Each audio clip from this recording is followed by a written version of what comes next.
Hello everyone, कैसे हैं आप सभी। मुझे पूरी उम्मीद है कि आप सब होंगे फिट एंड फाइन। मैं हूं आपकी maths teacher Aradhana from लर्नो hub, एक फ्री लर्निंग प्लेटफॉर्म जहां आप पढ़ सकते हैं मैथ्स, साइंस, एसएसटी जैसे सब्जेक्ट्स, वो भी बिल्कुल free of cost at learnohub.com।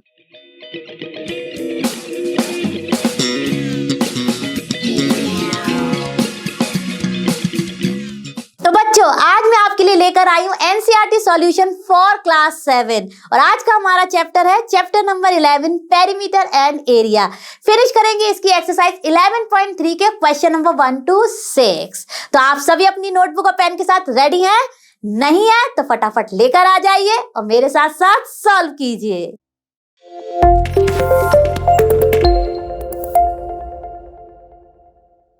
तो बच्चों, स्क्रीन पर है हमारे एक्सरसाइज 11.3 का क्वेश्चन नंबर 1। अब देखिए, क्योंकि ये पूरी एक्सरसाइज ही हमारी सर्कल्स पर बेस्ड है, तो चलिए फटाफट हम कुछ कॉन्सेप्ट रिवाइज कर लेते हैं सर्कल्स के बारे में। तो देखिए, सबसे पहले मैं यहाँ पर एक ड्रॉ करती हूँ सर्कल, जो कि एक रफ सर्कल है, ठीक है, क्योंकि मैंने इसको कोई पर्टिकुलर रेडियस लेके ड्रॉ नहीं किया, केवल अंडरस्टैंडिंग के लिए मैंने यहाँ पर एक सर्कल को रफली ड्रॉ कर लिया। अब जिस भी पॉइंट से हम सर्कल को ड्रॉ करते हैं वो तो होता है इसका सेंटर, और सेंटर से जो भी लाइन हम ज्वाइन करते हैं सर्कमफ्रेंस पर, ये जो बाउंड्री है, ये जो हम ड्रॉ करते हैं विद द सेंटर की हेल्प से, ठीक है, ये तो होती है सर्कमफ्रेंस, ठीक है। बाउंड्री ऑफ द सर्कल कहलाती है हमारी सर्कमफ्रेंस, ठीक है।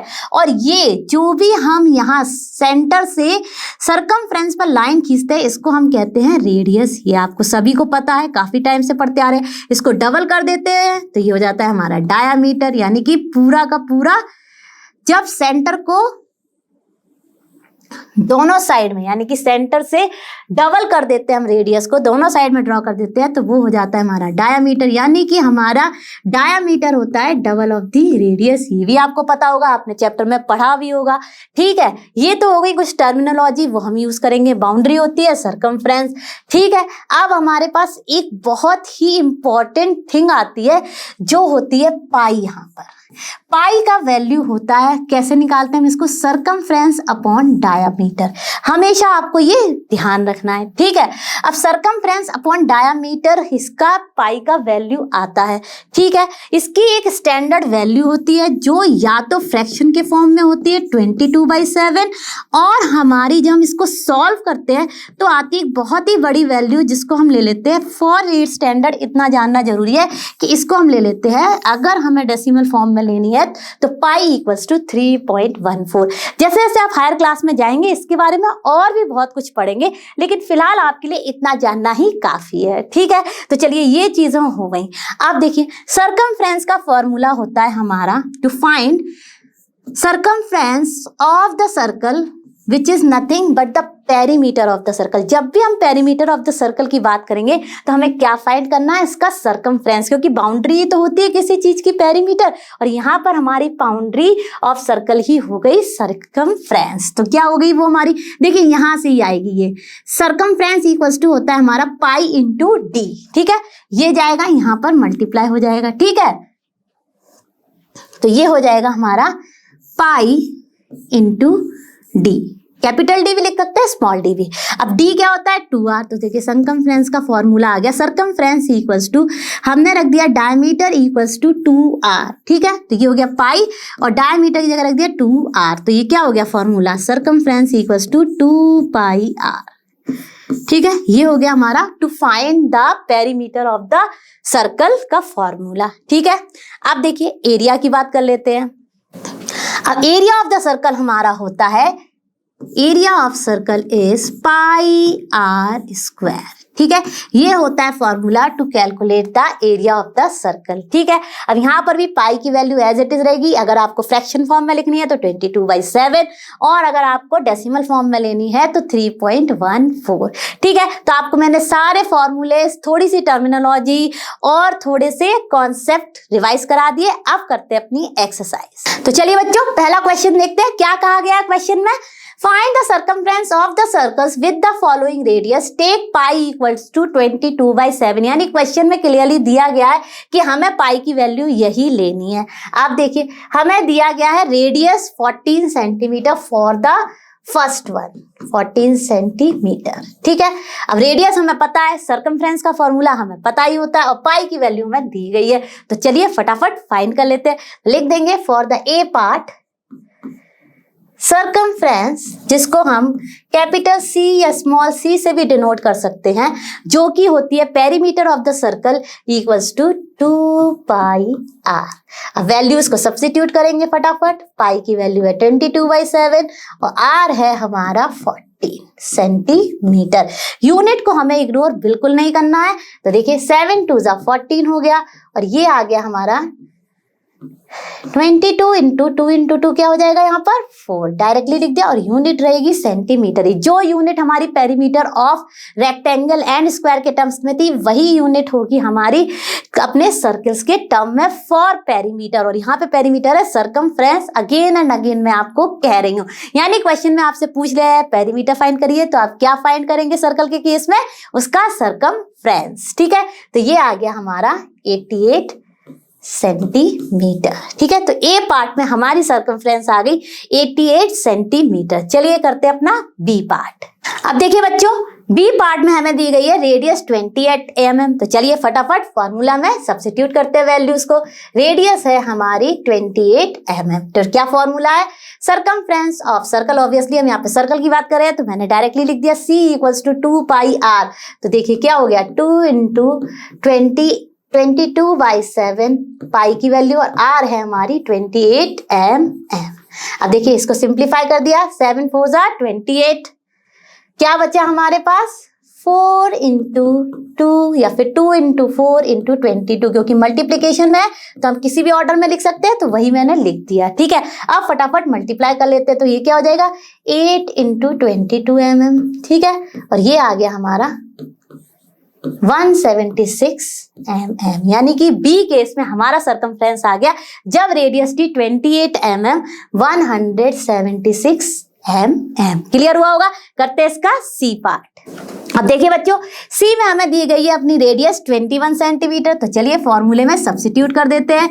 सरकमफ्रेंस का फॉर्मूला है 2 पाई आर। तो 2 इंटू 22/7 इंटू आर है हमारा 21 सेंटीमीटर।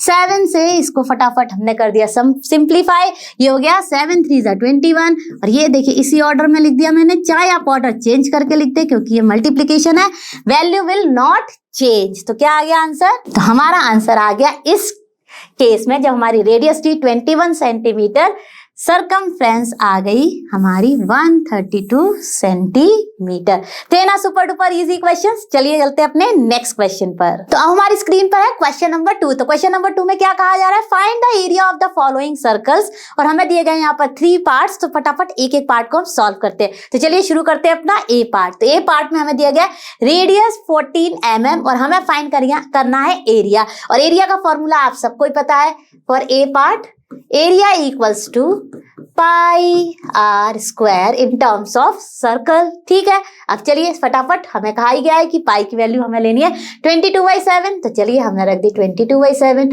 और हमारी रेडियस दी गई है हमें 14 mm, यानी कि इसका स्क्वायर। अब आप सभी को मालूम है कि एरिया की यूनिट होती है जो भी गिवन यूनिट है उसका स्क्वायर ही। ठीक है, तो देखिए ये हो गया हमारा 22/7 इंटू 14 यानी ये हुआ हमारा 196 और mm हो गया हमारा mm स्क्वायर, यानी कि 14 इंटू 14 आ गया 196 और mm इंटू mm हो गया मिलीमीटर स्क्वायर। ठीक है, अब देखिए इसको जब सॉल्व करेंगे तो ये आ जाएगा, तो ये हो जाएगा 22 इंटू 28, राइट। जब इसको इससे सॉल्व करेंगे और ये आ गया हमारा mm स्क्वायर। ठीक है, अब जब इसको सॉल्व करेंगे तो ये आ जाएगा हमारा 616 मिलीमीटर स्क्वायर, यानी कि हमारा फॉर द फर्स्ट केस जब रेडियस है हमारी 14 mm, एरिया ऑफ सर्कल आ गया 616 mm स्क्वायर। था ना बहुत आसान। अब फटाफट फॉर्मूला बेस्ड क्वेश्चंस है, तो चलिए शुरू करते हैं अपना नेक्स्ट पार्ट। तो चलो बच्चों अब करते हैं अपना बी पार्ट। तो बी पार्ट में हमें दिया गया है डायामीटर, यानी कि डायामीटर का हाफ होता है रेडियस। तो चलिए फटाफट पहले निकाल लेते हैं रेडियस। क्यों चाहिए हमें रेडियस, क्योंकि हमें फाइंड करना है अपना एरिया और एरिया का फॉर्मूला होता है हमारा रेडियस की टर्म में। तो चलिए डायामीटर है 49 मीटर। ठीक है, तो रेडियस हो गई हमारी हाफ ऑफ डायामीटर। ठीक है, सब्स्टिट्यूट की वैल्यू तो ये हो गया हमारा 49 मीटर डिवाइडेड बाई 2, जो कि आ गया 24.5 मीटर। ठीक है, यानी हमारी रेडियस हो गई, चाहे इसको आप स्मॉल आर से रिप्रेजेंट करें चाहे कैपिटल आर से, वो आ गई हमारी 24.5 मीटर। अब चलिए फाइंड करते हैं अपना एरिया। एरिया होता है हमारा पाई आर स्क्वायर। सब्स्टिट्यूट की वैल्यूज 22/7, आर की वैल्यू है हमारी 24.5 मीटर स्क्वायर। तो मीटर का स्क्वायर हो गया मीटर स्क्वायर, ठीक है, और ये हो गया हमारा 24.5 इंटू 24.5 मीटर स्क्वायर। और जब हम इसको सिंप्लीफाई करेंगे तो हमारा आंसर आएगा, और जब हमने इसको सॉल्व किया तो हमारा आंसर आया 1886.5 मीटर स्क्वायर, यानी कि एरिया हो गया हमारा 1886.5 मीटर स्क्वायर। चलिए करते हैं अपना सी पार्ट। अब बच्चों सी पार्ट में तो हमें दी गई है रेडियस ही 5 सेंटीमीटर, तो चलिए फटाफट सी के लिए हम यूज करते हैं अपना formula, area equals to pi r square. Substitute की वैल्यूज ये हो गया 22/7, ठीक है, और हमारा आर हो गया 5 सेंटीमीटर का स्क्वायर, यानी कि जब इसको सॉल्व किया तो ये हो जाएगा हमारा 22/7 एंड ये हो जाएगा 25 और सेंटीमीटर स्क्वायर। और जब हम इसको सॉल्व करेंगे तो हमारा आंसर आएगा, यानी कि एरिया आएगा 78.57 centimetre square.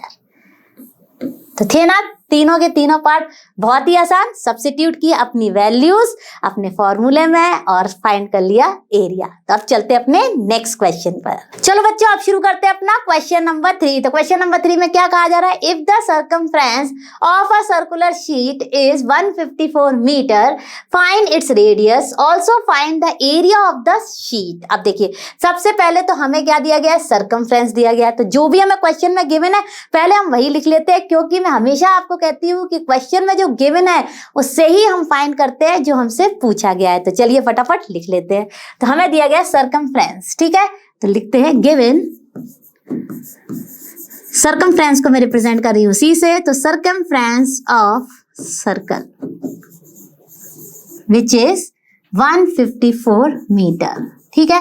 We have to find the area and the radius. तो रेडियस फाइंड करनी है एंड एरिया फाइंड करना है। अब सोचो क्या कर सकते हैं, बिल्कुल सही कहा, हमें सर्कमफ्रेंस पता है तो सर्कमफ्रेंस की हेल्प से हम फाइंड कर लेंगे रेडियस, और जब हमें रेडियस पता चल जाएगी तो हम फाइंड कर लेंगे एरिया। तो चलिए शुरू करते हैं।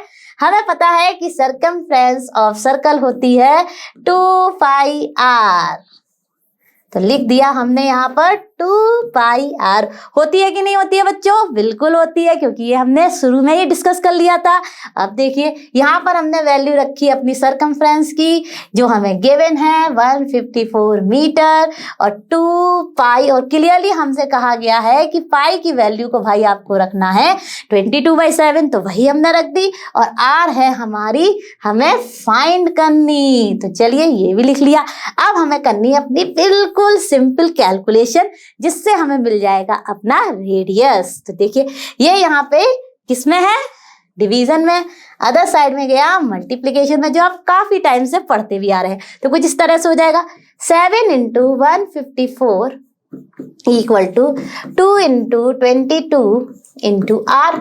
हमें आर को फाइंड करना है, तो बाकी सारी वैल्यूज को हम ले जाएंगे इस साइड, तो वो चली जाएंगी हमारी डिवीजन में, है कि नहीं, बिल्कुल है, ये तो नॉर्मल ट्रांसपोजिशन रूल्स है। तो चलिए कर लेते हैं। तो R इक्वल टू हो गया 7 × 154 अपॉन 2 × 22। क्लियर हुआ कि नहीं, बिल्कुल क्लियर हो गया होगा, बहुत ही आसान है। अब देखिए कुछ सॉल्व हो रहा है हमारा, बिल्कुल हो रहा है। यहाँ पर देखिए ये क्लियरली सॉल्व हो गया, 2 7 14, राइट, एंड देन अगेन 2 7 14, ठीक है, 77 हो गया। आप देखिए यहाँ से कुछ बिल्कुल कैंसिल होगा, 11 2 22, 11 7 77, तो क्या आ गया हमारा 7 × 7 अपॉन 2, यानी कि 49/2, जो कि जब सॉल्व करेंगे तो आ जाएगा 24.5, और हमारी क्या यूनिट थी सर्कमफ्रेंस की, मीटर, यानी कि ये भी हो गई मीटर। ठीक है, अब हमें पता चल गई रेडियस, तो हम फाइंड कर लेंगे एरिया ऑफ द सर्कल। उसका फॉर्मूला क्या है? एरिया ऑफ सर्कल होता है पाई आर स्क्वायर। सब्स्टिट्यूट की वैल्यूज 22/7 है हमारे पाई की वैल्यू, और जस्ट ना हमने फाइंड की अपनी रेडियस 24.5 मीटर का होल स्क्वायर, यानी कि तो देखिए अब हम फटाफट इसको सॉल्व कर लेते हैं और हमें मिल जाएगा अपना एरिया। तो एरिया हो गया हमारा, ये हो गया 22/7 एज इट इज, और ये हो गया 24.5 into 24.5 into metre square, unit है। ठीक है, अब जब इसको लिखा तो ये आप सिंप्लीफाई करेंगे तो आंसर आ जाएगा 1886.5 मीटर स्क्वायर, यानी कि हमने फाइंड कर ली अपनी radius and area for this circle.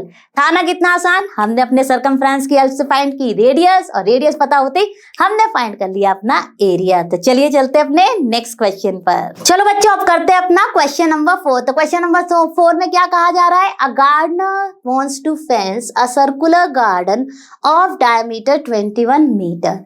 Find the length of the rope he needs to purchase. ठीक है, if he makes 2 rounds of fence, also find the cost of the rope if it cost ₹4 per meter. अब यहाँ पर भी हमें clearly दिया गया पाई का वैल्यू 22/7 ही हमें यूज करना है। आप देखिए थोड़ा सा इस क्वेश्चन को कुछ इस तरह समझ लेते हैं कि चलिए ये है एक सर्कुलर गार्डन, ठीक है, अब इसके फेंसिंग करनी है, यानी कि इसकी बाउंड्री पर ही हमें फेंसिंग करनी है। फेंसिंग कुछ इस तरह से, बाउंड्री फेंसिंग की बात होती है तो हम केवल करते हैं अपनी बाउंड्री पर ही। ठीक है, अब उसको इसके 2 राउंड्स करने हैं, तो एक और करेगा। ठीक है, जो भी है इस तरह से मैंने कुछ आपको समझाने की कोशिश की, इस तरह से 2 राउंड लिए।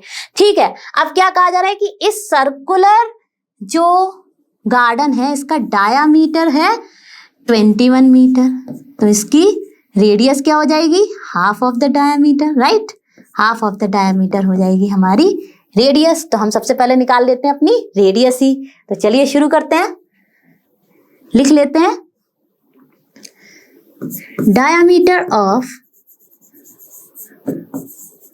जिसे हम डी से रिप्रेजेंट कर सकते हैं, ऑफ गार्डन, क्योंकि सर्कुलर है ऑब्वियसली, डायमीटर आया है तो सर्कुलर ही है। ठीक है, तो वो हो गया हमारा कितना? 21 मीटर।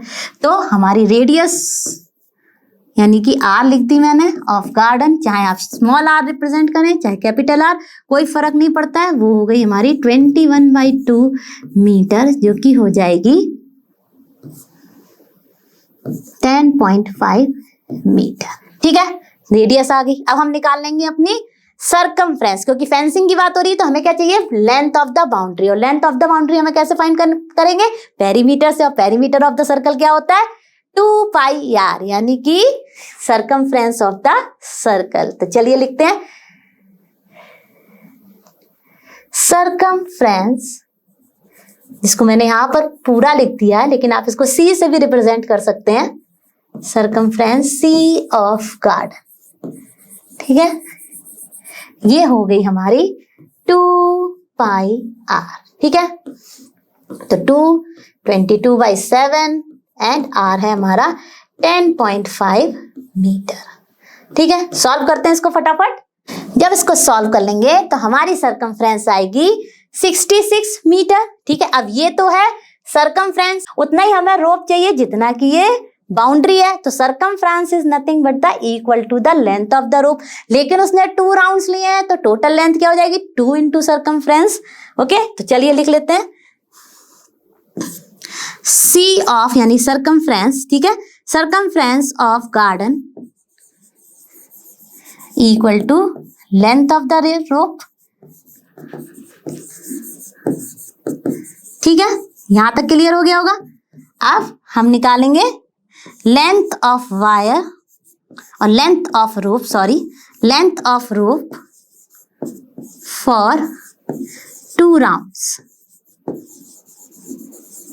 ठीक है, तो क्या हो जाएगी ये? 2 इंटू जो भी हमारी सर्कमफ्रेंस आई है, राइट? तो ये आ गई हमारी 132 मीटर।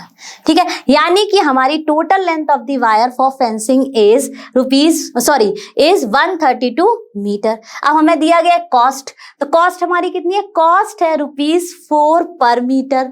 ठीक है, और हमारी टोटल क्या है, length of the rope 132 metre. तो अगर हम इसमें 2 अपनी कॉस्ट ऑफ पर मीटर की मल्टीप्लाई कर दें तो हमें टोटल कॉस्ट भी पता चल जाएगी। तो चलिए फटाफट वो भी फाइंड कर लेते हैं। अब हम लिखेंगे कॉस्ट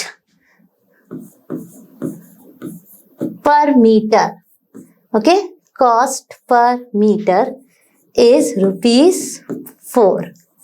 ठीक है, so cost of 132 metre equal to 4 into 132। ठीक है, तो क्या आ जाएगा,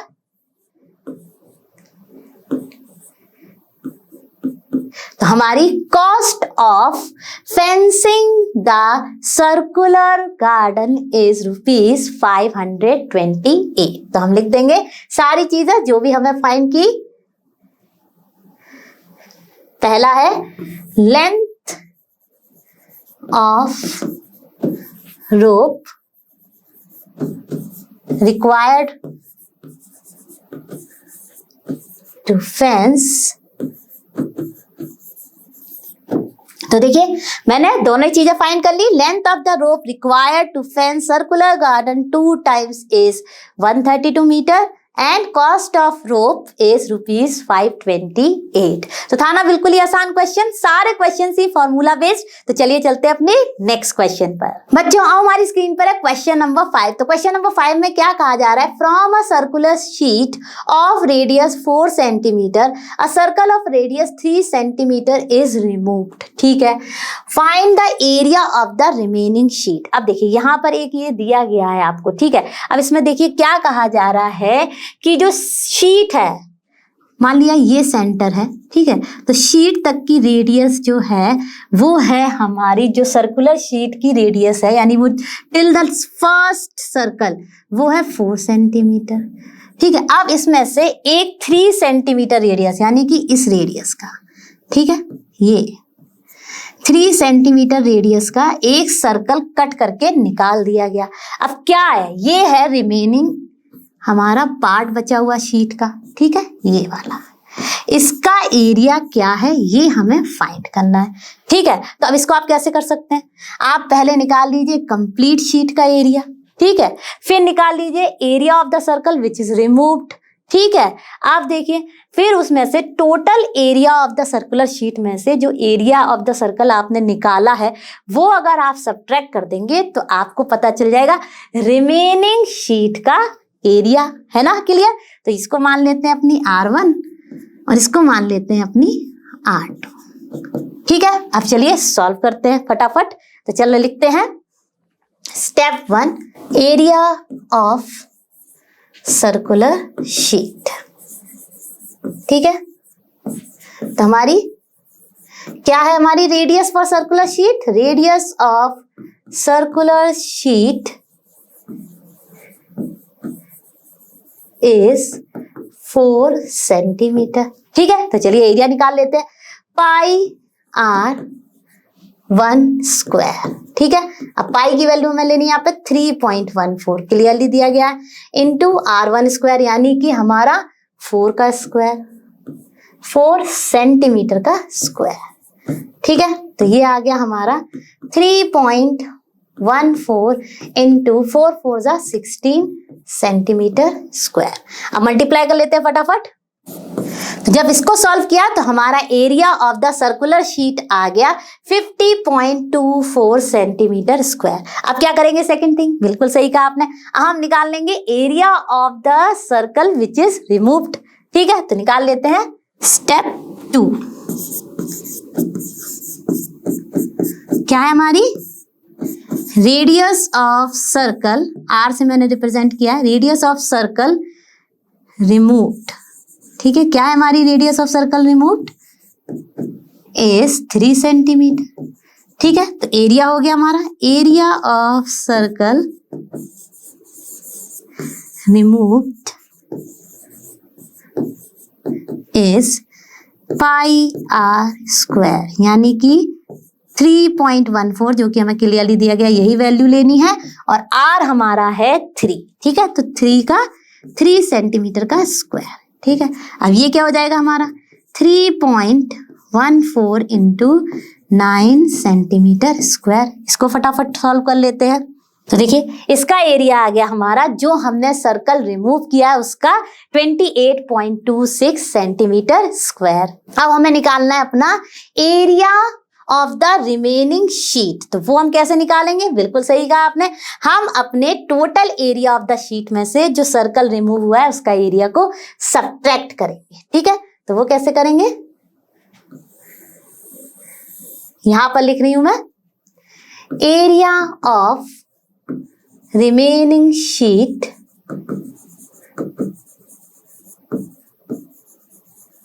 इक्वल टू जो हमारा total area of the sheet है, ठीक है, 50.24 सेंटीमीटर स्क्वायर माइनस जो हमने area of the circle remove किया है वो वाला एरिया, ठीक है। तो 28.26 सेंटीमीटर स्क्वायर। अब इसको फटाफट सब्ट्रैक्ट कर लेते हैं। तो देखिए हमें पता चल गया अपना area of the remaining sheet, ये है हमारी रिमेनिंग शीट यानी कि R.SHEET यानी रिमेनिंग शीट इतना पार्ट है, ठीक है। और उसका एरिया आ गया हमारा 21.98 सेंटीमीटर स्क्वायर। तो लिख देते हैं। तो हुआ ना क्लियर आप सबको ये क्वेश्चन भी, मैंने आपको पूरा अच्छे से फिगर के थ्रू भी समझाया है कि एग्जैक्टली क्या हो रहा था इस क्वेश्चन में, और बाकी सब तो था फॉर्मूला बेस्ड ही, तो फटाफट हमने सॉल्व किया। अब चलते हैं अपने नेक्स्ट क्वेश्चन पर। तो बच्चों हमारी स्क्रीन पर है क्वेश्चन नंबर 6। तो देखते हैं फटाफट क्वेश्चन नंबर 6 क्या कह रहा है। क्वेश्चन नंबर 6 कह रहा है Saima wants to put a lace on the edge of a circular table cover of diameter 1.5 meter. ठीक है, find the length of the lace required and also find its cost if 1 meter of the lace cost ₹15। और हमें पाई की value तो भाई जो question में दी है वही फॉलो कर रही है। अब देखिए सबसे पहले हम इसको समझ लेते हैं कि क्वेश्चन क्या कह रहा है। एक सर्कुलर टेबल क्लॉथ है, ठीक है, इसके चारों तरफ साइमा को लगानी है लेस, ठीक है, कोई भी डिजाइन की लेस हो क्या फर्क पड़ता है, मैंने कुछ इस तरह से लगा दी, ठीक है। अब वो कह रहे हैं कि कितनी लेंथ चाहिए उसको इस पूरे सर्कुलर टेबल क्लॉथ को चारों मतलब इसके सारे एजेस पर पूरे एज पे लगाने के लिए। तो आपको जैसे ही मैंने ये ड्रॉ किया कुछ ना कुछ तो दिमाग में स्ट्राइक किया होगा। तो बताइए क्या किया है, बिल्कुल सही कहा, हमें फाइंड करनी है लेंथ ऑफ द लेस, और लेंथ ऑफ द लेस होगी हमारी equal to circumference of the circle, क्योंकि लेंथ की जब भी बात आती है एजेस पर करने के लिए तो हमें फाइंड करना होता है पेरीमीटर, और पेरीमीटर ऑफ सर्कल होता है कुछ नहीं बल्कि सर्कमफ्रेंस ऑफ द सर्कल, और फॉर्मूला भी हमें पता है क्या है 2πr। तो चलिए फटाफट क्वेश्चन के अकॉर्डिंग सॉल्व करते हैं। तो दिया गया है हमें, इसको d से रिप्रेजेंट कर रहे हैं डायमीटर को, तो डायमीटर ऑफ क्लॉथ, ऑब्वियसली जब डायमीटर की बात कर रहे हैं तो अंडरस्टूड है कि वो सर्कुलर होगा ही, ठीक है। तो क्या है हमारा 1.5 मीटर। तो रेडियस ऑफ क्लॉथ हो गई हमारी डायमीटर बाई 2 जो कि हो गई 1.5 मीटर अपॉन 2, और ये आ गई 0.75 मीटर। क्लियर हुआ होगा, बिल्कुल क्लियर हुआ होगा। अब हमें फाइंड करनी है कि कितनी लेंथ चाहिए, तो लिख लेते हैं length of lace equal to perimeter, और ब्रैकेट में लिख देते हैं सर्कमफ्रेंस ऑफ सर्कुलर क्लॉथ, ठीक है। तो मैंने यहाँ पे सिर्फ क्लॉथ ही लिखा है। तो चलिए लेंथ ऑफ लेस क्या हो जाएगी पेरीमीटर, और पेरीमीटर क्या है हमारी सर्कमफ्रेंस ऑफ क्लॉथ। तो चलिए फॉर्मूला है हमारा 2πr, सब्स्टिट्यूट की वैल्यू 2, पाई हमें लेना है 3.14 और हमारा r है 0.75 मीटर, ठीक है। सबको मल्टीप्लाई कर लेते हैं फटाफट, हमें पता चल जाएगा अपना लेंथ ऑफ द लेस। तो लेंथ ऑफ द लेस आ गई हमारी 4.71 मीटर जो हमने इसको सॉल्व किया। आप देखिए हमें क्या दिया गया, हमें दिया गया cost per metre for 1 metre, cost of 1 metre is ₹15। तो चलिए निकाल लेंगे कॉस्ट ऑफ कंप्लीट लेंथ जो कि है 4.71 मीटर। तो लिखते हैं कॉस्ट ऑफ 1 मीटर लेस कितनी है हमारी, ₹15। ठीक है, सो कॉस्ट ऑफ, तो देखिए बच्चों कॉस्ट ऑफ 1 मीटर लेस हमने लिख ली थी, cost of 4.71 metre length lace लिखना चाहें तो आप लेस भी लिख सकते हैं, इक्वल टू 1 मीटर का कॉस्ट जो भी है मल्टीप्लाई कर दिया टोटल लेंथ ऑफ लेस, और वो आ गया हमारा ₹70.65। तो हो गया ना, बहुत ही आसान क्वेश्चन था, फटाफट हमने इसको सॉल्व कर लिया और हमारा आंसर आ गया total length of the lace is 4.71 metre और लेंथ का कॉस्ट ऑफ हमारे लेस आ गई ₹70.65 मीटर। तो सारे क्वेश्चंस बहुत ही आसान थे, सारे फॉर्मूला बेस्ड थे और हमने अपने सारे स्टेप बाय स्टेप सॉल्व भी किए। तो बच्चों लगी ना आज की क्लास सुपर डुपर इजी? लगनी ही थी क्योंकि सारे क्वेश्चंस थे बिल्कुल फॉर्मूला बेस्ड। मुझे पूरी उम्मीद है कि आप सब ने मेरे साथ ये सारे क्वेश्चंस अच्छे से सॉल्व किए होंगे, एक एक फॉर्मूला रिवाइज किया होगा और कॉन्सेप्ट को किया होगा क्रिस्टल क्लियर। हम और आप ऐसे ही जुड़े रहेंगे और फिनिश करेंगे पूरा एनसीईआरटी सॉल्यूशन। मैं जल्द मिलूंगी आपसे नेक्स्ट क्लास में और आप सभी जानते हैं लर्नो हब फ्री है बट बेस्ट है। Thank you.